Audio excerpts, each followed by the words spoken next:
Bueno chicos, como segunda parte de la primera revolución industrial vamos a tocar un tema también importante, la ilustración. Ustedes han tenido muy en cuenta que los cambios económicos terminan afectando los cambios en la sociedad y que la sociedad como la conocíamos en la Edad Media se ha transformado. ¿Por qué? Porque también se ha transformado la forma de hacer economía. La forma de hacer economía se basaba en qué? En la agricultura, se basaba en qué? En el feudalismo, en las grandes extensiones de tierra. Ahora todo lo vamos a pasar luego a el comercio, pero más adelante con la revolución industrial a las industrias, ¿no? Entonces va a aparecer clases sociales nuevas como el burgués y el proletario, te lo he explicado en el anterior video, pero también acompañado de esto va a aparecer una nueva forma de pensamiento, la conocida como ilustración, ¿no? Que no es más que una respuesta a la revolución industrial, pero desde el campo del pensamiento, ¿no? Entonces vamos a tener una nueva corriente filosófica conocida como la ilustración que va a recorrer toda Europa en medio de la primera revolución industrial, ¿no? Entonces vamos a ver por acá, vamos a reducir esto. Vamos a ver por acá. La ilustración. Acá tenemos a los principales ilustrados, Voltaire, Rousseau y Montesquieu, aunque también está el señor John Locke. Vamos a ver primero en qué consistía la ilustración. Bueno, la ilustración no es más que la respuesta filosófica y de pensamiento respecto a lo que viene haciendo el capitalismo industrial. Ahora vamos a pensar el mundo ya no desde el derecho de que el rey es rey porque Dios lo dice, que la persona, el señor feudal tiene tierras porque Dios lo mandó así. No, no, no. Ahora vamos a explicar las cosas ya no en torno solo a Dios, sino en torno a la razón. En torno a la razón. Entonces, estos pensadores ilustrados, como no pensaban solo en torno a Dios, pensaban más en torno al ser humano, en torno a la sociedad. Entonces explicaban, bueno, la sociedad cambia porque la sociedad cambia, dicen, ¿no? Explicaban estas cuestiones en ese sentido. Y tenían un profundo interés en pensar cómo encontrar la felicidad, ¿no? Cómo encontramos la felicidad, decía, cómo encontramos en este mundo, cómo encontramos nuestra felicidad, si se supone que somos personas que, no sé, pues pasan muchas cosas malas, ¿no? Entonces, ¿cuáles son las características de estos señores ilustrados y de esta filosofía? Bueno, una fe ciega en la razón. Van a confiar en la razón constantemente como la única forma de explicar la verdad. Ya no solamente Dios, ¿no? Vamos a explicar qué pasa en nuestra época, qué pasa en nuestra cultura. ¿En torno a quién? En torno a la razón. Bueno, en esta sociedad, estos pensadores también van a criticar mucho a las estructuras de poder que existen en este momento. Van a criticar a los reyes, van a criticar en lo social a las personas que tienen más privilegios. Por ejemplo, estos ilustrados van a ser los que luego digan, oye, ¿por qué en Francia existe la nobleza, o sea, los reyes, el clero, que son la iglesia, y luego el pueblo, y quienes pagan impuestos son el pueblo? ¿Por qué estos señores no pagan impuestos? Van a comenzar a cuestionar, van a comenzar a criticar, van a comenzar a reclamar estos señores ilustrados. No, no se van a quedar callados. Y en lo económico van a promover el liberalismo. ¿Pero qué es el liberalismo? Básicamente es que la economía se lleve sola por la oferta y la demanda. Eso en economía más adelante lo entenderemos, pero ya sabes, los ilustrados, uso de la razón fundamentalmente. Amor por la naturaleza, ¿no? A pesar de que en este tiempo están surgiendo las primeras fábricas que definitivamente van a destruir la naturaleza, igual se les plantea como amantes de la naturaleza, pero para dominarla, ¿no? Lo que ya había hecho el ser humano antes. Dominarla a través de los antojos, no, a través de la razón. Entonces, vamos a ver también que ellos van a perseguir la felicidad, ¿no? Van a perseguir la felicidad, ya que la infelicidad era estar bajo el pensamiento de un Dios único y de que Dios es el inicio y el final de todo. Entonces, como Dios explicaba todo, no podíamos conocer la felicidad hasta conocer a Dios, pero conocer que hay algo inclusive más poderoso, según ellos, la razón, ¿no? Entonces, estos señores ilustrados son señores que regresan a analizar la sociedad, regresan a analizar el mundo como científicos que son, tanto de la sociedad como de algunas ciencias como las matemáticas o algunas profesiones, ¿no? Por eso este siglo se le conoce como el siglo de las luces. Se va a rechazar la iglesia que había tapado avances científicos y ahora vamos a tomar como parte de nuestro pensamiento la razón, que es lo que nos permite avanzar en la ciencia, ¿no? Una de las primeras personas en apoyar la ilustración, y ser el padre de la ilustración y del liberalismo moderno, no el padre de la ilustración como tal, sino el padre del liberalismo, es John Locke. Acuérdate, estamos viendo la página 98, 99 y 100 de tu libro de Historia Universal. Entonces, vamos a acordarnos de John Locke, padre del liberalismo moderno, que tiene varios ensayos, ¿no? Varios textos. Tiene el texto, por ejemplo, ensayo sobre el entendimiento humano, ¿no? Tiene textos sobre el segundo tratado del gobierno civil. Eso en la universidad a mí me lo han hecho revisar. Si ustedes eligen ciencias sociales también lo van a revisar. Pero fundamentalmente es una persona que pensaba que la sociedad como se encontraba estaba avanzando, ¿no? Tienes también, por ejemplo, a Voltaire, este señor de acá, mira, Voltaire. Voltaire, Rousseau, Montesquieu y falta uno, falta Diderot. Bueno, Voltaire es un profundo crítico a la religión de ese entonces, que era la religión católica que se encontraba en Francia, ¿no? Y este señor va a escribir textos como el Diccionario Filosófico y básicamente va a criticar mucho a los reyes, ¿no? Va a decir, oye, ¿por qué tú eres rey? No, porque Dios me lo dijo. Bueno, ¿y dónde está la muestra de que Dios te haya dado ese poder? Entonces va a ser muy crítico este señor Voltaire, ¿no? Luego tenemos a Montesquieu. Montesquieu, que también es un filósofo importante, él tiene un texto que se llama El espíritu de las leyes, en donde va a analizar todos los sistemas políticos que existían antes. Por ejemplo, va a analizar Roma, va a analizar Grecia y va a decir, mira, en torno a todos estos sistemas políticos, ahora nosotros vamos a crear un nuevo sistema económico político a partir de la República, ¿no? Que eso lo vamos a ver luego en la Revolución Francesa.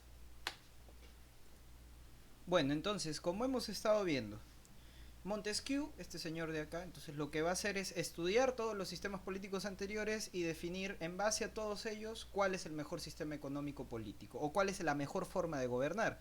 Y la mejor forma de gobernar es donde existan varios poderes que entre ellos se controlen. Lo que hasta ahora existe en nuestro país, tres tipos de poderes. El ejecutivo, que es el presidente y sus ministros, el legislativo, que son los congresistas, y el judicial, que son los que administran justicia, los jueces, los fiscales. Esos tres se van a controlar, por eso ninguno de ellos va a ser superior al otro, ¿no? El judicial va a controlar al ejecutivo y al legislativo, y el ejecutivo va a controlar al legislativo. Ustedes deben haber al menos escuchado que ha habido una pelea muy grande hasta hace unos años entre nuestro ejecutivo, o sea, el presidente y sus ministros, con los congresistas. Siempre ha habido peleas ahí. Eso es el control de los poderes, ¿no? Que entre ellos puedan controlarse mutuamente. Entonces, Montesquieu era hace mucho tiempo, no hace más de 200 años, era muy partidario de que hubieran varios poderes en un estado y entre ellos se controlen. Eso es lo que decía Montesquieu. Entonces, vete dando cuenta.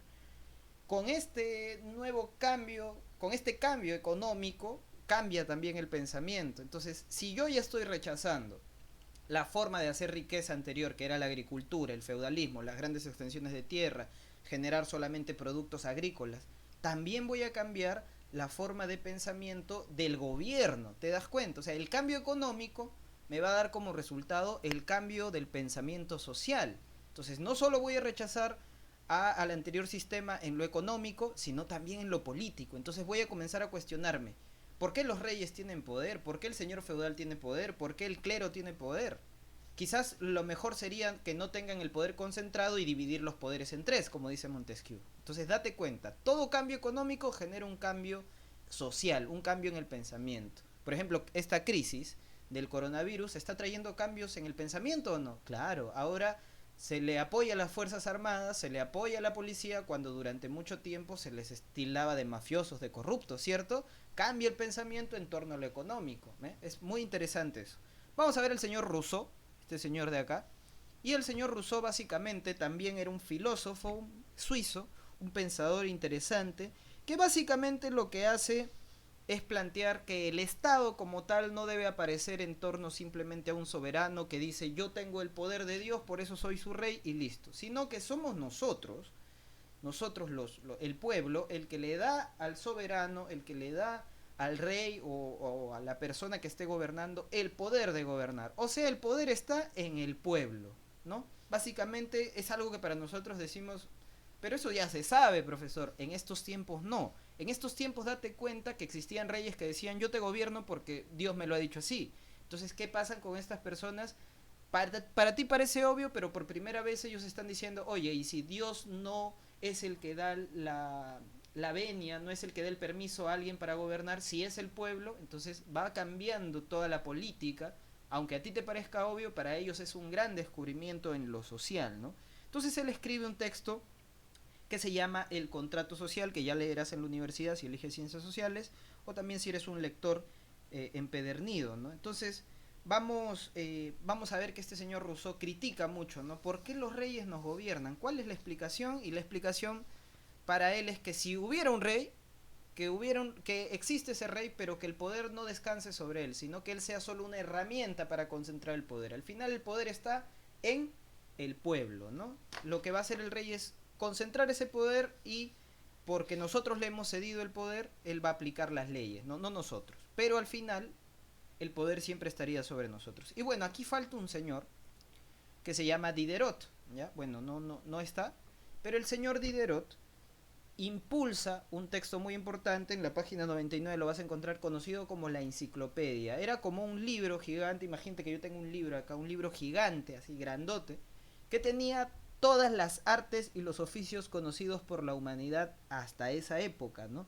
Querían concentrar todos los conocimientos, desde cómo hacer una casa para pájaros hasta cómo hacer grandes fórmulas matemáticas o una máquina de vapor inclusive, ¿no? Entonces, ese libro quería concentrar todo el conocimiento científico hasta el momento generado, y el gran Diderot y conjunto con el señor D'Alembert son los que quieren, gracias al avance del siglo de las luces, conocido también como la ilustración, concentrar todos los conocimientos en este texto, ¿no? Inclusive quieren concentrar los conocimientos de Voltaire, Rousseau y Montesquieu sobre el pensamiento político en este libro también, ¿no? Llamada la enciclopedia. Pregunta de examen definitivamente, ¿no? ¿Qué texto concentra todo el conocimiento científico en el tiempo de la ilustración? La enciclopedia, ¿no? Y si te quieres hablar de autores, Diderot y D'Alembert, ¿ya? Muy bien.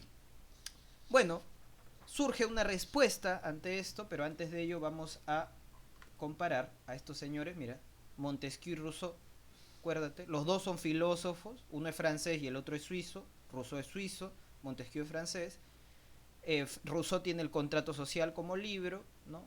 Montesquieu tiene las cartas persas, el espíritu de las leyes que ya te dije, y básicamente Montesquieu lo que va a defender es la separación de poderes, ¿no? Tres poderes. Lo que va a hacer Rousseau es decir, el poder lo puede tener un rey, pero no lo tiene porque sí, porque Dios le dio la orden, sino porque nosotros les hemos permitido eso. El poder descansa sobre el pueblo. Bueno, continuando con la ilustración, ya, continuando, hay que recordar. Bueno, entonces, como seguía comentando, es normal que este tipo de pensamiento, la ilustración, no solamente tenga un impacto sobre el pueblo, sobre intelectuales como Voltaire, Rousseau, Montesquieu, Diderot, John Locke, sino también sobre los gobernantes. Habían muchos gobernantes que adoptaron como forma de su pensamiento la ilustración. Y Francisco de Prusia, un gobernante, dijo, mira, ¿sabes qué? Esto de ser ilustrado no es malo. Claro, nos critican a nosotros por la forma de gobierno, pero podemos combinar la ilustración con nuestra forma de gobierno. Era bien raro porque la ilustración criticaba el gobierno monárquico, pero al fin y al cabo, estos señores gobernantes de estos tiempos que simplemente justificaban su gobierno porque Dios les había dicho que gobiernen, terminaron adoptando la ilustración y decía, por ejemplo, como Francisco de Prusia, sí, Dios nos ha dado eh, el deber de gobernar, no tenemos cómo explicar que eso es cierto, pero gobernamos a favor del pueblo. Entonces, dándole la razón a Rousseau, si existe un rey, bueno, es porque el pueblo también lo quiere, aparte de que Dios nos haya elegido, justificando que gobiernan y que nadie los ha elegido, ¿no?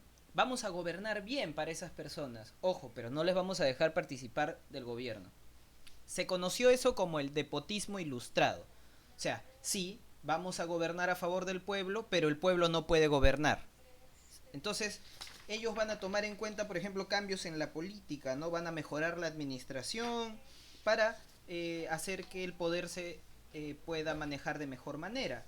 También vamos a tener cambios económicos, vamos a tener impulsos en la agricultura, en el comercio, vamos a ver al Estado apoyando inclusive algunos negocios como las fábricas, cosa que antes era impensable, porque estaban en contra de, porque las fábricas, este nuevo sistema económico político de la primera revolución industrial, que es el capitalismo industrial, destruye todo el anterior gobierno. No, ahora para sobrevivir se van a aliar a ellos inclusive, ¿no? Vamos a ver que van a promover universidades, institutos de enseñanza, sociedades científicas, para compartir todo el conocimiento que se está ganando gracias a quién, gracias a la primera revolución industrial. Y en la religión, muy contrario a lo que hacían los reyes católicos, que era imponer su religión e inclusive enviar misiones para que en África y en América se imponga la religión católica, inclusive ahora van a ser tolerantes de las distintas religiones, porque acuérdate que las religiones también se partieron, tenemos el catolicismo como tal y al protestantismo, ¿no? Entonces te vas a dar cuenta que ahora hasta en la religión van a ser muy pero muy tolerantes. Entonces, chicos, con esto hemos terminado, espero que hayan entendido. La revolución industrial no solo trajo cambios económicos, sino que esos cambios económicos, ¿ya?, también trajeron cambios a nivel social, a nivel del poder. Vamos a aumentar esto un rato para poder comunicarnos mejor. Ya. Cambios a nivel del poder se pudo traer respecto a los cambios que no solamente eran económicos, sino también sociales. Entonces, vemos, por ejemplo, cambios en el pensamiento con el tema de los ilustrados, ¿no? Entonces, vemos que no solamente hay una crítica a la economía anterior, que ya, bueno, la agricultura, la chacra, las tierras no dan tanta riqueza, sino que ahora también quieren cambiar el gobierno en torno a que hay una nueva forma de pensamiento. Esta nueva forma de pensamiento se conoce como la Ilustración. Entonces tenemos ahí a sus principales exponentes, Montesquieu, Rousseau, Diderot, D'Alembert, ¿no? Tenemos cómo es que pensaban y son básicamente los pensadores de la primera revolución industrial. ¿Qué sigue después de esto? Esta ilustración va a llegar a las mentes más brillantes de Francia y van a terminar por destruir el tipo de gobierno que ralentizaba el comercio y la industria, la monarquía. Y se va a dar la revolución francesa, en donde le van a cortar la cabeza al rey, pero eso es un spoiler, eso es para la siguiente clase. La ilustración va a llegar a Francia, y en Francia va a terminar haciendo que la ilustración le corte la cabeza al rey. Pero bueno, chicos, yo les voy a dejar su tarea, ya les dejé la tarea en el anterior video, les voy a dejar su tarea también aquí, tienen que resolver todo lo del libro, y ya nos vemos hasta la próxima semana. Muchas gracias.